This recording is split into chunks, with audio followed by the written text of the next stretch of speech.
આજે બનાવશું આપણે પરવળનું શાક। તો એના માટે આપણે પરવળ લીધા છે। અડધી ચમચી મીઠું, અડધી ચમચી હળદર, 1 ચમચી લાલ મરચું પાવડર અને ધાણા જીરું પાવડર 1 ચમચી। 5 થી 6 લસણની કળી લીધી છે, 2-3 મરચાં સુધારીને લીધા છે અને અડધી ચમચી હિંગ લીધી છે, અડધી ચમચી જીરું લીધું છે। તેલ લેશું અને પાણી લેશું તો બનાવવાની શરૂઆત કરશું। તો આપણે બનાવવાની શરૂઆત કરશું તો પરવળની પહેલાં છાલ ઉતારી અને સુધારી નાખશું। બે સાઈડ કાપી નાખવાની। હવે છાલ ઉતારી લેવાની। આની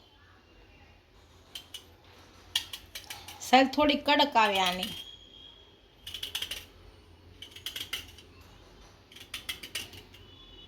બધા પરવળને આ રીતે છાલ ઉતારી નાખશું। આપણા પરવળને છાલ ઉતારી અને આ રીતના સુધારી લીધા છે। હવે આને વઘાર કરી લેશું। તો આપણે વઘાર કરી લેશું તો પહેલા ગેસ ચાલુ કરશું। હવે આમાં તેલ નાખીશું।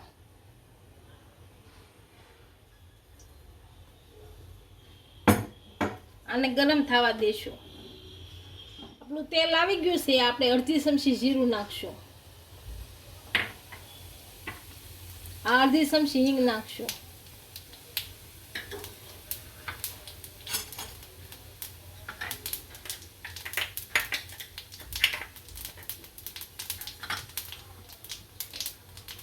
હવે પરવળ નાખશું।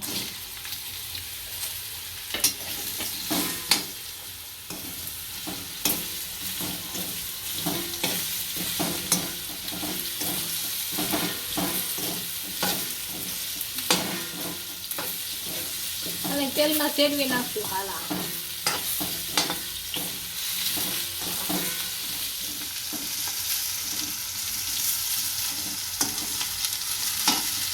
આપણા પરવળ સારી રીતના તેલમાં સડી ગયા છે।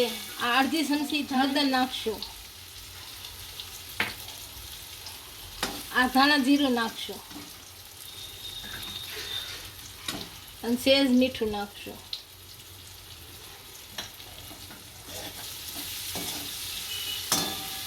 આને મિક્સ કરી દેવો હાલો।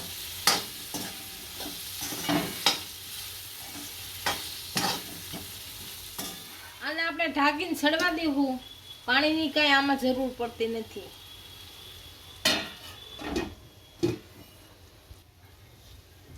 આમ ઉપર સહેજ પાણી નાખશું। આમાં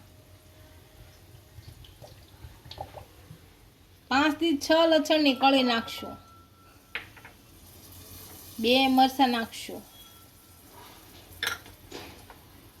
1 ચમચી મરચું નાખશું। આને વાટી લેશું।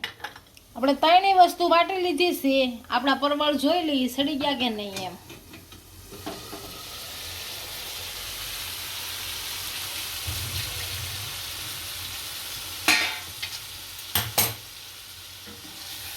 સારી રીતના સડી ગયા છે। હવે આમાં મરચું આપણે નાખી દઈએ વાટું પી।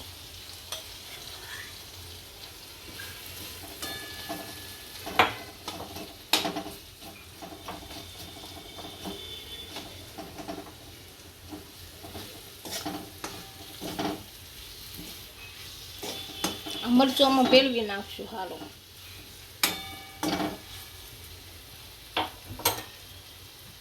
સહેજ અમથું પાણી નાખશું આમાં।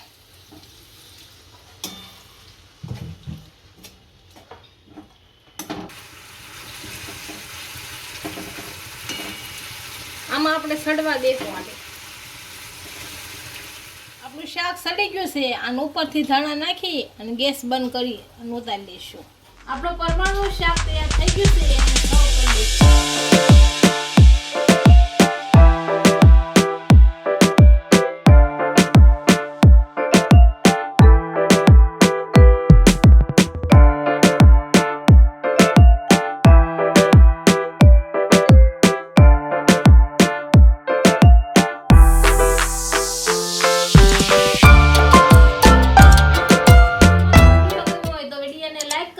ઇન્સ્ટાગ્રામ અને ફેસબુક ફોલો કરી દેજો। મળીએ નવા વિડીયો સાથે।